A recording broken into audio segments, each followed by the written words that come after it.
Okay, maayong adlaw sa tanan. Ganiya na punta karon diri sa ato bagong episode para sa mga reaction videos sa atong mga panghitabo sa atong nasod karon.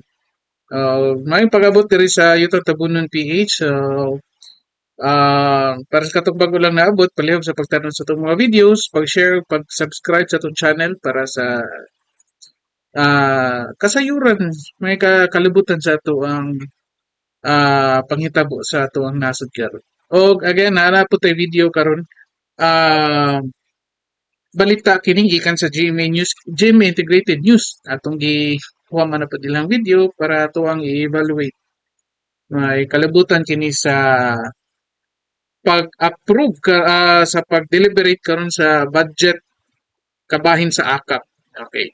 So atong paminaw ng balita niya atong kung ano nagkomento atong analyson. Okay, sige. By the way, again, gikan ni sa GMA Integrated News, may hinaot nga dili ta i-copyright nga atong ah kuha man ang ilahang video para ipakita nato sa kadaghanan.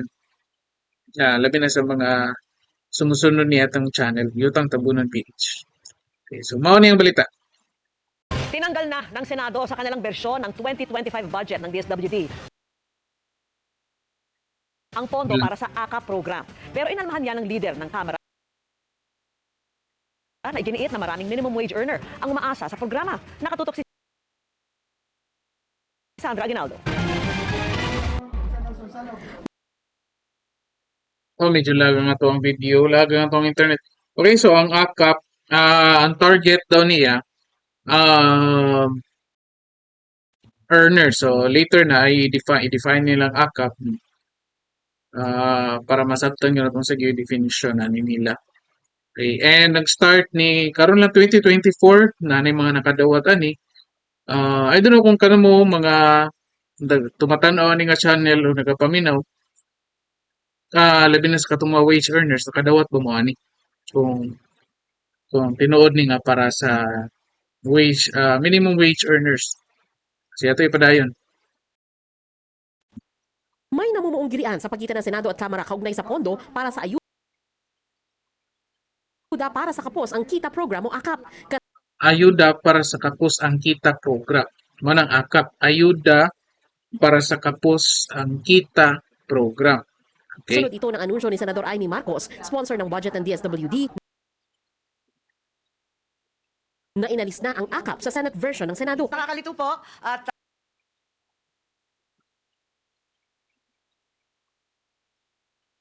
Okay, so atong explain ginagmay o kanis sila bisan sa Congress kanis sila yung mga sponsors so sila mo murag mudo pa.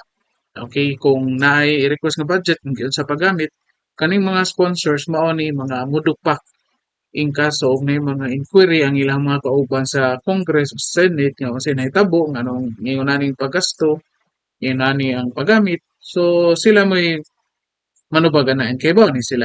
Okay, so usay mag-wonder ta like kani nga case. In my previous video ako ni comment ko ani kang Amy Marcos nga kani Jaime paling-paling yun siya. That's my opinion kang Amy. And makita usab nato diri, di ba nga um nailado maning akap tungod ni Martin Romualdez. Okay, what I believe siya ang nangulo ani kaning akap mo na mo biyahe sa laing-laing lugar mag-distribute og ayuda. Ayuda para sa kapos ang kuan man program, di ba? So mo na igagaw niya si Martin Romualdez mo ay head ani. Okay, basically and then karon suddenly iyahang gi-delete gipawala ang akap. Okay. So sa kani nga situation kay nguntang na medyo okay si Amy Marcos, no? Ito nga, okay sa ni si Amy Marcos. I mean, kaya ngon siya kang concern siya sa tuwa mga tao, mga Pilipino, and then siya mo take stand sad nga against ani. Ako lang pangutana ni, last say ba si Amy Marcos? Okay? Last say ba siya? What I know, dili last say si Amy Marcos. Siyang sponsor, giwala na niyang aka, posible, on the purpose nga i-perceive si Amy Marcos sa mga tao nga pro-Pilipino siya. Okay? And she's going for a long-term solution, not an immediate or temporary solution. Because ani ang stand nga gipagwala niya ang akap. Okay? So, meaning, ni go against siya ni Martin Romualdez, ihang igagaw, which might eventually, no, or somehow would lead sa ilahang issue, conflict nilang duha, posibleng nga conflict. Okay? Posibleng nga conflict, ihang mangi, ihang Martin man to. Okay? Nikita man si Martin Romualdez ato. Nakakuha man og supporters ni Martin Romualdez ato kay mag-distribute yung og ayuda. Niya kung asa mo moadto nga district, kung sa mo moadto nga lugar, kung kinsay congressman ana present sa distribution, makakuha og boto, di ba? And yet here comes Amy Marcos, igago ni Martin Romualdez, kapartido, allies ni go against siya. Ato pautana mo ni siya bagid ang last say. Once mahuman na ilang deliberation sa budget, since giwala niya ang akap, wala na bagyod. Aton tan-awon ron. Sa totoo lang, ang version ng Senado, tinanggal ko na po yan. Are you saying there's no ACAP in the Senate version? Yes. I deleted it entirely. How much did you delete, Mr. President, Madam Chair? Yes. 39 billion, which was added in the House version. And 41 billion added for AIX. Pwede raw pag-isahin na lang ang AKAP at ang mas naunang AIX o assistance to individuals in crisis situation. While we recognize the necessity of immediate relief by direct financial assistance, it's imperative that we focus also on social protection initiatives, foster long-term development and self-reliance rather than creating a new ayuda nation. Ayaw natin nun, ano? 2024 nang unang Okay, so basically, well, this is concerned with kang Amy Marcos. Ngayong purpose is, of course, gananta ang mga tao dili ayuda. And basically, ang mga tao nga ganahan nga maningkamot. Ang kaning akap, ang purpose ay para sa mga minimum wage earners. And minimum wage earners, they are earning basically. Okay? So, naningkamot ni sila. Wa tag-ingon nga, sana ninyo nganong nagpabilin mo diha sa minimum. No, dili. Ang ato ani is, kamo diha gobyerno, na minimum wage earners. Tabangi ninyo, pag-come up og programs nga long-term ang effect nga kung asa kaning mga tawana minimum wage earners maka-benefit. Okay? Dili pa maagi sa inyo halang tagaan og ayuda. Pwede man mo mag-design dihag program nga kung asa makabenepisyo ang kaning mga minimum wage earners. Okay? O for example, enhancement sa ilahang skills para maka-come up sila o ilahang sideline while at the same time nag-earn sila, makaton sila na. Kana long-term ang effect, knowledge, skills development, financial management, education para sa tuang mga minimum wage earners. Long-term effect man ni sila. Na-orient ni sila, financial management, makaipaw sila unsaon pag-manage ang ilahang kwarta, do bisa nag-minimum ang ilahang sweldo, ma-manage nila ug tarong. Makaibaw sila asa nila isud ang ilang kwarta para motubo, makaibaw sila kung sa ilahang pamaliton, di ba? Or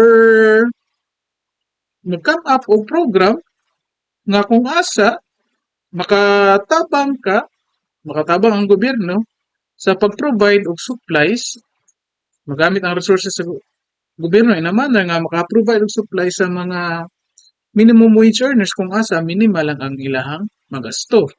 Pwede ba ron direct paliton ang mga sa tawagan ni produce sa mga farmers sa bukid paliton sa gobyerno sa reasonable nga presyo i-resell didto sa mga minimum wage earners. Kung asa kung mahimo kung wala hangtod sa minimal lang ang tubo dili pareha og patong sa kanang naay mga third party or mga middlemen. At least in that sense, no, dako og tabang. Kay bao ang mga minimum wage earners asa sila mangumpra. Simula na dili kay mo sige lang kaghatag og ayuda. Okay, so at least medyo ay ko ni Amy Marcos. Patupad ang akak na layong protektahan ang mga minimum wage earner sa epekto ng inflation sa bilihin. Ayon sa isa sa mga nagsulong nito na si House Ano ba? Ano ba si Speaker Martin Romualdez yun ang nisulong gid ay ani. So dili nato na confirm nga iya gining program. Pwede mo analyze on, no? Well, si Martin Romualdez pila na siya katuig diha sa iyang posisyon sa politika. So basically, Martin Romualdez kay bawo na ni siya unsaon na ni pagduwa ang politika. And diri na ni nakita mao na di na siya mobiya diha sa Congress. Kay nakita na niya nga kaning ang mga tao, mga Pilipino, dali lang kayo ilarot pinapamagi sa ayuda. Okay. Para na ako sakto na ng 4-piece nga gi-enjoy sa mga katawhan karon. Dili maayo magsitag hatag. Mura man naghimo mo yung mga tao nga nang limos. Okay. Kung padayon. Speaker Martin Romualdez nagbibigay ang akap ng 3,000 hanggang 5,000 pisong ayuda sa mga qualified beneficiaries. Pero kontrobersyal ang akap na binabatikos ng ilang senador dahil wala noon sa proposed 2024 budget ng DSWD at wala rin sa ipinasang bersyon ng budget sa Kamara at Senado. Bigla na lang daw itong sumulpot sa bersyon ng Bicameral Conference Committee noon. Sa 20 Mao na ni Rod. O basically, usa ni sa mga concerns nga gi-raise even ni Sara Duterte. Di ba? Usa ni sa mga concerns nga gi-raise ni Sara Duterte o nganong mag-Congress hearing regarding sa budget, mag-bicameral meeting, apil ang Senado, mag-abot ang Congress ng Senado regarding sa pag-approve, pag-evaluate sa budget. Nganong walay naay mga programs nga wala man ma-discuss dito, wala man gipakita dito, nganong pag-abot der pagawa sa GAA or General Appropriations Act sa balaod na regarding sa budget, ang final na. Nganong naa may mga ma-insert? Mo na nahimo ni siya controversial. Nganong naa may ma-insert? Unsa may purpose ana? Unsa may gamit sa meeting sa katong meeting sa Congress o sa Senado nganong naa pa may insert? So diri nato makita nga basically posible kani si Amy Marcos naningkamot ni gluwa sa iyang career, political career. Karon medyo apike si Amy Marcos karon tungod ani iyang manghod kaniyang bayo nga si Lisa Marcos ug tungod ni tambalos-los. Medyo mga tao di gyud mosalig ni Amy Marcos. Even sa katong 2022 elections, ako gaduda jud ko kani si Amy ko gadaduwa ni. Mao ko di ko mosalig ani Amy. And posible makita na to karon, posible nga kani si Amy Marcos gitangtang kunuhay niya. Gitangtang na ko ang akap para basically siya mo mahumot sa mga tao kay senador biyang daganan, national yung daganan. Ang gidaganan ni Martin Romualdez dito lang sa iyang district, sa lugar kung di siya gikan. Okay? Karon nakita na nato, na-prove na nato nga kani ang budget di ay bisa nag-meeting, nag-bicameral meeting na nag-meeting na ang Congress ug ang Senado regarding sa detail sa budget kung sa mo ipang-approve, pwede di ay buhaton sa Senado o sa Congress nga usbon ang gimitingan. Pangbutangan dira ang ubang information or allocation sa budget nga wala ma-discuss dito. Okay? So diri niyo makita si Amy Marcos kunuhay, no? Kunuhay for the people, for the Filipino people ang ihang concern nga ang akap dili na makatabang. So, most likely, muhumot siya para sa mga ordinaryong tao. Kaya mga ordinaryong tao, maingon mo yun nga, oh, bitaw, sakto na. Na-point si Amy Marcos, di ba? Makaingon sa ta. So, tendency, makakuha siya, o let's say, mga pila, ka-thousands nga vote, tungod ani. Okay? Pero, siya mismo kay Balo, nga in the end, human sa bicameral meeting, inigawas na sa GAA, General Appropriations Act, ang Congress mooy last nga decision. Okay? Ang Congress ang last nga decision. So basically, si Amy Marcos nanghunaw na siya. Siya ay sponsor sa budget. Kunuhay ihang gitangtang, no? Yeah, tendency ni mag-conflict ni sa ni Martin Romualdez kunuhay, pero eventually wala raman. Di ba? Nga naman, kahibaw siya nga eventually ini final release or approve sa budget. Most likely kanang akap mapalik na siya kay ang last nga desisyon na tua dito sa Congress. Okay. So, ang tendency may na si Amy, gitangtang mo na nako. Ngano inyo ha man ang gibalik. So, ngayon si Amy, wala na pisa na. Ang Congress na anak. Di ba yun siya, ang Congress na anak. Mabahala na mo mga tao.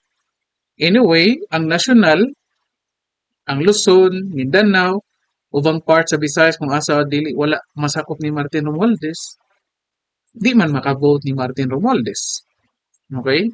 Ato man makavote sa national, dito sa kakidagana ni Amy Marcos, which is ang Senado.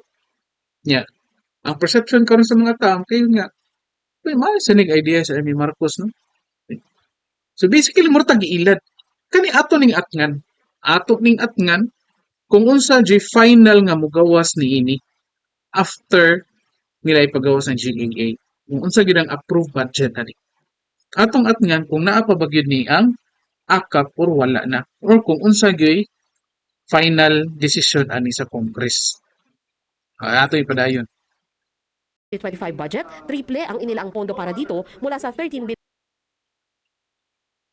pesos noong 2024, nasa 39.8 billion pesos ito para sa 2025. Katwiran ng Kamara, kailangan ng akap bilang ayuda sa mga minimum wage earners na kumikita ng 21,000 pesos or less kada buwan. Pero ang puna ng mga senador, hindi ito napupunta sa pinakamahihirap na Pilipino. We don't have problems with the program in itself, pero we wanted to make sure na it's clearer this time, no? Hindi na nababatikos like sinasabi nila, this is for middle class individuals. Parang hindi siya nakatutok doon sa mga poorest of the poor sector of our society. Okay naman. It's a social equality, like it provides a poorest of the poor. At the same time, kaning mga minimum wage earners pareha na mo. At least maka-enjoy sa mga benefits or mga programs nga ang gobyerno gidesign pod para sa amo. Okay, do wala may gidadakan og tax. But there's no such thing as zero tax. Kaya nga naman, inigpalit nimo og mga kuandira, naman ginay tax. So basically, minimum wage earners nigpalit nimo dahong mga item, kuhaan og tax gihapon. So mo to, kung sige suggest earlier, nga pwede man nga mag-come up mo program, okay? Mag-come up mo program, at least kani, for example, napalito ninyo ang produce sa mga farmers nato, ibaligyan nyo the same price, kamoy mag-middleman pero dili nyo patungan or bisan gamay lang, at least kaming mga middle earners o katong poorest of the poor maka-avail ana at very low price nga walay tax. Na dili may magbayad og tax, di ba? So wala po ni hatag og ayuda, but long term ang inyong tabang sa mo, okay nga naman. Natabangan ninyo ang farmers, natabangan po ninyo kaming mga minimum wage earners down nga to sa poorest of the poor. Okay? Well, medyo kuan lang ko sa statement ni Joel Villanueva nga dapat ang poorest of the poor lang naapot. Which I believe dili sad maayo. Dapat kita tanan maka-benefit. Social equality maning dapat mao may target ninyo diha sa gobyerno nga kita tanan unsay programa sa gobyerno maka-enjoy tang tanan. Okay? Dako na kay ng tabang nga in kaso dili kay tagaan lang ninyong 3,000 humana daog na unsa ra man na, diba? So medyo ko ansad. Pero again, atong gipangita diri is kamo dira nga naa sa posisyon mga bright mo magunahon na mo og programs nga long term ang effects dili kay short term lang. Dumipensa naman si Speaker Romualdez. Marami raw ang nangangailangan ng pondong ito at handa itong ipaglaban ng Kamara. Medyo nangamba ako kasi yung may ibang mga kaibigan natin sa Senado, gusto daw i-scrap, itanggal yung akap. Payag ba kayo? O di ba? O. Tanawa ni sa likod ni Martin Romualdez. So na mga congressman na ni Ubano na sigarin o dako kay tingog ang gasyagit der. No? Most likely ganong dili man ni maayo. Ako personally, di ang gini siya maayo. Prone kain ni siya sa corruption. Prone kain ni sa corruption. Mao ni giingon ni kanay. Mao ni giingon gining Sara Duterte nga gilegalize ang inyong vote, ang pag-vote buying. Corruption man na siya, number one. Corruption na siya, vote buying. Okay? Gilegal lang. May program punuhay sa gobyerno, vote buying. Ikaduha, pwede man nga mag-ilaray mo dira. Pwede man nga naigipapirma dira. Pirma na biyan ang ngalan, pirma. Posible, mura ka na sa election din nga katong mga patay, mga buhi lang kalit niya, na pirma. Yang ang kwarta, asa man pa doon. Okay? Nya, kana. Pero maraming pangitaon na inik audit ana. Di na pangita agresibo. Kaya wala may mga resibo ka ng mga tawhana nga nidawat anang kwarta. So most likely, mupirmar na sila. Pirmara. Kinsa may nakasiguro ana nga kanang mga tawhana nakadawat yun na dira. Ay ko na ang buhat at sa tagsaon nila. Diya. Okay. So mo naging ni Vice President Sara Duterte. Nga naay mga binuang, gilegalize lang nilang porma. Pahiluna. Okay? So, walay gi kuan pag budget hearing anyet ni gawas na ay gipang insert kini gi-insert man ni. Di ba? Binuang man ni. Gi-insert. Karon asa naman tong atong mga representatives, mga senador, mga groups, mga party list nga against corruption. Kani corruption man ni klaro man gyud ni. Okay? Klaro man ni. Legal lang siya paminawon. Kana vote buying, ang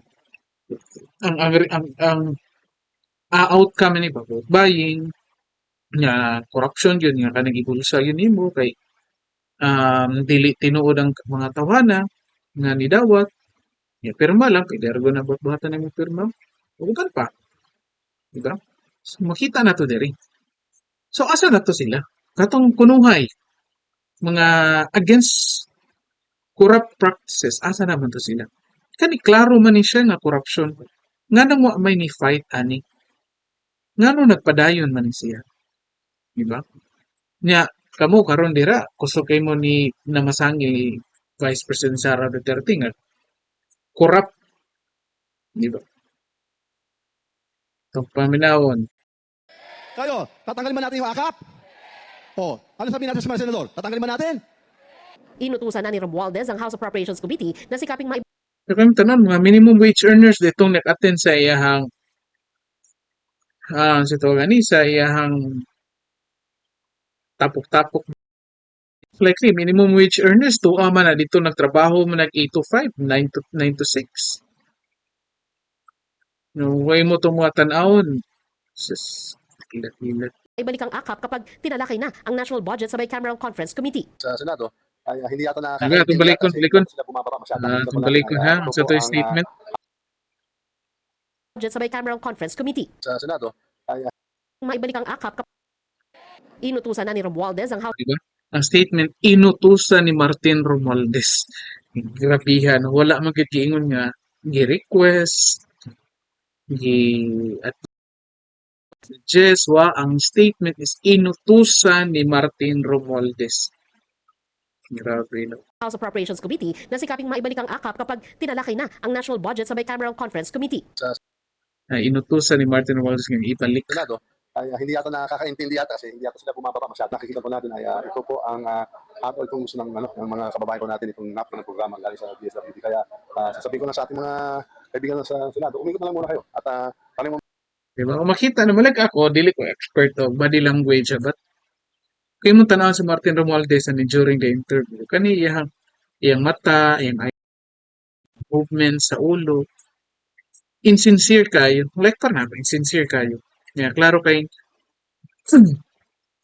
gi-frame lang ba nga ang kamo mga tao nagkinahanglan mo ani, kamo nagkinahanglan mo ani.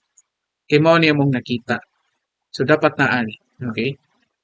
So kung tanaw nanginhanglan ang gyud ka ta ani, kaning 3,000 may taga-buwan ni, may taga-semana ni, nanginahanglan gyud ka ta ani, or sila mo'y nanginahanglan ani.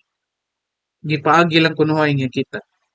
Okay, kung kanang 3,000 imo nang pundokon, pila na ka man 39 billion. I-develop na nimo dito program mo long lasting. Okay? Nadak ang effect ana lifetime ang effect ana dito sa mga tao, financial management, skills development, di ba? Most likely dalayo kay nagmaabot ka ng 39 billion inyong budget. Compare sa inyo nga nang i-divider ipakhatag niyo dito sa mga tao kung pila lang po yung makadawat niya na. Ako karon gyud kay bawo na ka. Ako minimum wage earner ko. Wagay ko na dawat bisan piso. Bisan ako minimum wage earner ko, wala ko nangandoy ana nga makadawat ko ana. Ang gusto na ko sa gobyerno nga mo-develop og program para maka-benefit ang tanan. So lifetime ang benefit or long term ang benefit. Kana 3,000 yung ihatag, yadto na nimo dito, palit na nimo makinahanglanon, 2 weeks ra itagal ana. Ni amo ang kwarta sa nas mga tao nga tax pud na. So dira ka ma-disappoint ka nga sus pila na ni sa katuig sa Congress. Wa gyud lain na niya solusyon para sa mga katawhan. Uy, kamo diha taga diin man ni sa Tacloban or Samar, taga diin man ni siya. Intawd ay nani inyo intawd padauga karong eleksyon. Huh? Gihimo mong mga kuan ani manglilimos nga gusto lang para ninyo. Para nila gusto lang mo modawat og ayuda niya, daog na, impas na. Diba? ang bahay kung anong gusto nila. At nakikita ko po sa lahat ng pinupunta natin, gusto-gusto at napakapopulار itong programa. Para sa GMA Integrated Kung in the first place, dili man na trabaho ninyo. Di ba? Dili man na trabaho as congressman, dili man na trabaho ninyo. Trabaho ninyo is magbala. Di buhat magbalaod, mag-design ng programs nga inyo i-convert into law, ako nga sa ang tanan maka-benefit. Buhat mo magbalaod nga sa K-12 na to karon. More on skills na, development. Wala na tong, or lesson na tong mga subjects dira. Unsa na hitabo karon? Mauraman gihapon, gibalhin lang niyo sa K-12 ang ubang subjects. So dapat skills. Kana pwede mo lang yung buhat balaod. Financial management. Until now, pag yun gihapon. Ang mga tao, gihapoy alamag kung asa na isud ilahang kwarta. That is why karon ang mga tao mga ilad jud sa mga scam. Kay tungod na ilahang kanang what is like alamag yun. Diba? So diri na ito makita. Kung unsa nga klase ni siya nga congressman, unsa iyang goal. Well, bisan pagdili niya isulti, bisan pag-frame niya nga kani para ni sa mga katawhan, makita obvious kayo nga kani iyaha vote buying ni kay election na next year. Mao ni ang gi-increasean ang budget into 39 billion para sa next year kay para mas makatuyok pa sila. Kaya nga naman, naan ni sila giapas. Naan ni sila giapas nga ma-accomplish against kang Vice President Sara Duterte. Okay? Tanaw ninyo mga kaizonan, kamo mga nag-analyze dira. Unsa inyong ikasulti ani? Kung sa inyong mga analysis at sa inyong mga opinions, palihog og comment diri sa atong comment section para ato ang basahan, ma-analyze. Kung diri sa takutog, Para kita-kita na punta para sa sunod na itong video, reaction video, mahitong maghihapon sa itong mga mahitabo diri sa nasod. Kini ang yung Tabunon PH, ayaw kalimot sa pag-like, pag-share, pag-subscribe. Maayong adlaw sa tanan.